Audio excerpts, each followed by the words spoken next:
دوستای عزیز، قسمی که دیدیم تقریبا طرفای 4 صبح بود. از طریق صفحات مجازی اطلاع حاصل کردیم که دولت فاشیست افغانستان، یک دولتی که جرأت همت از این نداره که در مقابل دشمن وطن ایستاده شود، دیشب به داخل پنجشیر داخل شدن و عملیاتشان به داخل پنجشیر بالای خانه یک از هموطنان ما اینا عملیات داشتن، عملیات کردن و خوشبختانه که تمام نیروهای امنیتی که برخلاف مردم سلحشور پنجشیر بوده اینا از پادر آمدن.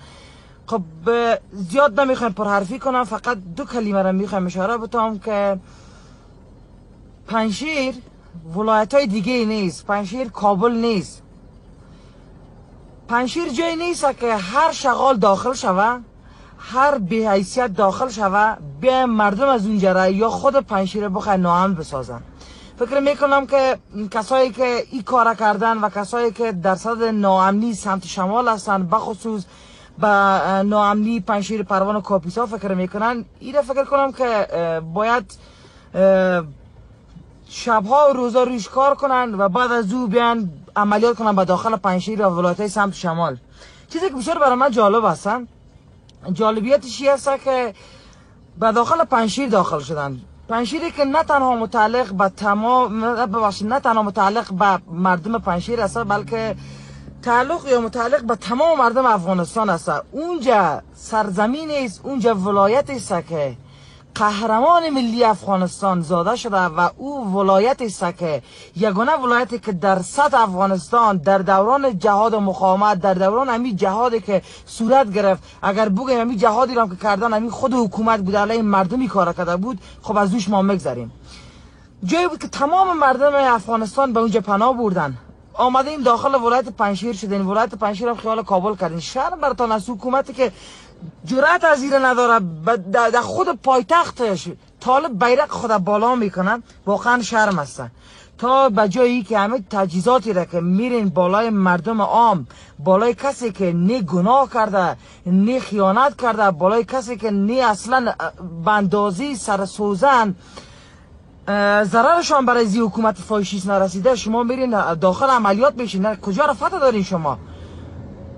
حکومت خائن، حکومت خوورده، حکومتی که جرأت مقابله با دشمن نداره، تانگای زیره‌ای روان میکنه به داخل یک ولایتی که حتی یک فایر از داخلش میشه. بالای کی؟ بالای مردم پنجشیر. بگم فکر کنین که مردمای ولایت دیگه هستن که عاجز آرام فکر کنین؟ نخیر نی، امور قبل دندان شکن جوابتان نمیتن، امور قسم دندان شکن جوابتان نمیتن که دیگه جرأت نکنین طرف دروازه پنجشیر شما سیل کنین. واقعا بر من بسیار جالب است. وقتی خبر شدم که در پنجشیر جنگ است، من مطمئن بودم که مردم پنجشیر مردمی نیستن که یک کسی که از بیرون بیاد داخل خاکشان، داخل ولایتشان شاید به این آسانی پس بیرون برن. ما طرفدار هیچ کسی نیستم، همیشه طرفدار حق بودیم، فقط به خاطر حق صدا بلند کردیم و امروز هم این حکومت هم میگم، هم بر دکتر صاحب عبدالله و هم بر دکتر صاحب غنی، که تا به جای ازی که در ولایت هایی که امن است او را میری شما ناامن میسازین، زیر زناقتان، زیر گلونتان به گفته بعضیا شکردره و گلدره را طالب بیرق بلند میکنه. جرأت عملیات اونجا ندارین، رفتین به داخل پنجشیر. بیاین بگوین جناب اکرام الدین گناهشان چی هست؟ قتل کرده، کشتار کرده، به مانند همین حکومت کسایی در رأس حکومت هستن، قتل کرده، انتحاری کرده، مردم از بین برده، چی کرده؟ گناهش گفته بعد بری شما عملیات کنین. رفتین به داخل پنجشیر داخل شدین، شب خواب از مردم گرفتین، مردم پنجشیر ناامن ساختین. چرا؟ به خاطر گرفتاری جناب اکرام الدین. واقعا شرم از براتون، من افسوسیم برای حکومت. من واقعا من میشرمم بگویم ما از این افغانستان بدبخت هستم که ولایتی که امن است او را میخواین ناامن بسازن، ولایتی که واقعا مردم به خاطر آرامش و آسایش اونجا میرن، به خاطر تفریح میرن، جایی که حداقل قدری ببخشین امی حکومت قدر حسود است که دیدن از این نداره که پنجشیر زیبای ما، جایی که سرزمین مردم است، جهاد و مقاومت، کسایی که جهاد کردن اونجا هست، دید از این نداره که پنجشیر آرام باشه.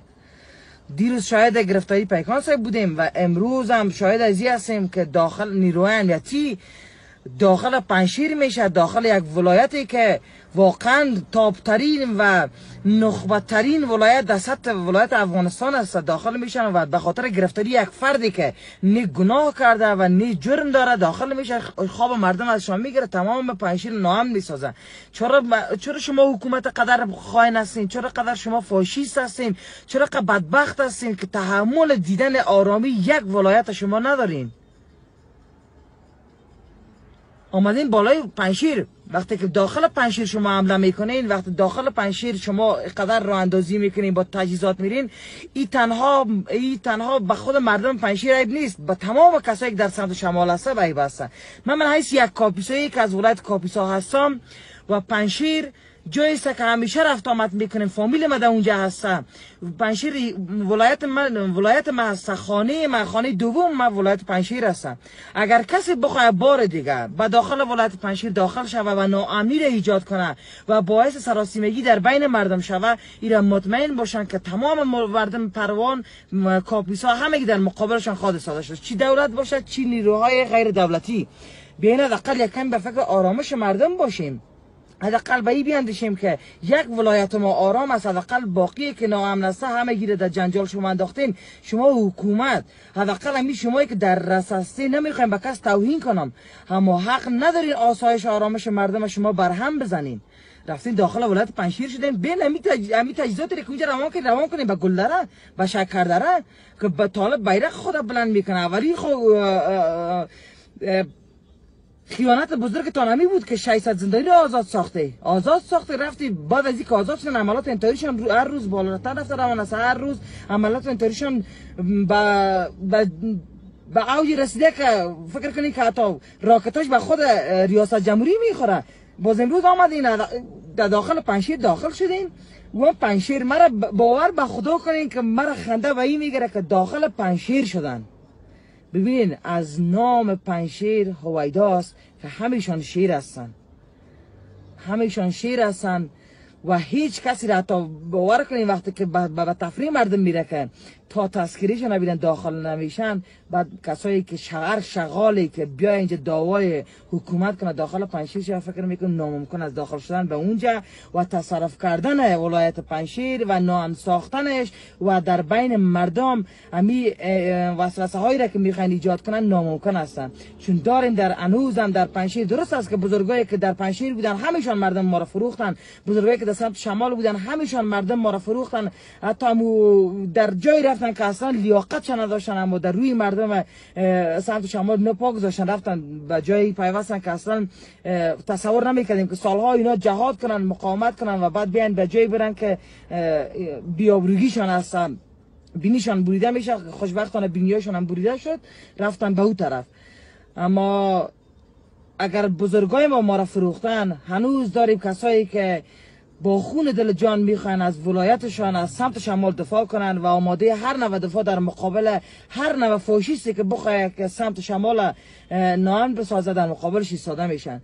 من میگم مردم پنجشیر شیر هستید، واقعا شیر هستین و آفرین به همت ولایتان، آفرین به غیرتتان. چون به مانند دیگه کسایی که در ولایت‌هایشان انتحاری جاسازی میکنن، دوزخ، قاتل، رهزن، اختطافچی راه میتن، شما او مردم نیستیم. واقعا امروز ثابت ساختین که شیر هستید. من هم به غیرتتان افتخار میکنم، من هم به همتتان افتخار میکنم.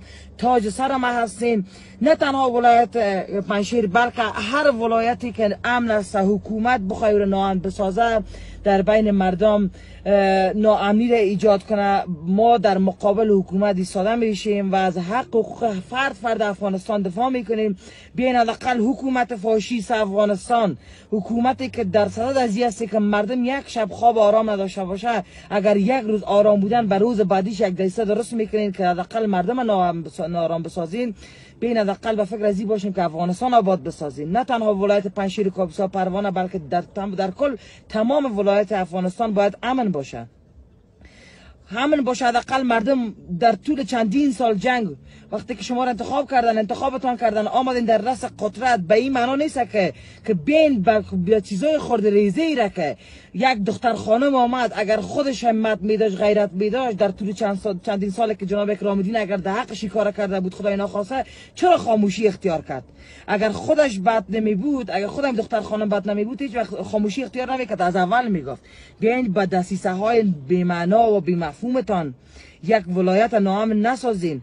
گرفتاری از او اگر میگفتین، شاید اگر جلبم روان میکردین، شاید خودشان میامدن، اما به این که نیست. من فکر کردم که شاید که به داخل پنجشیر کدام انتحاری که چندین انتحاری و یا هم کدام گروه داخل پنجشیر شده که قطعه واکنش سریع PPS و بعد قطعات دیگه که هست داخل پنجشیر شدن گرفتاری دارن. بیخبر از این که ما واقعا افسوزیم اینه که به خاطر گرفتاری کسی که هیچ جرمی نداره قدر تجهیزات بردن به داخل پنجشیر و این رنگ عملیات کردن که باور به خدا کنه که من فکر میکنم در خط جنگی که ولایت ناامنی که هست، فکر نکنم که به خاطر دفاع از افغانستان قدریا کوشیده باشن، قدر کوشش کرده باشن.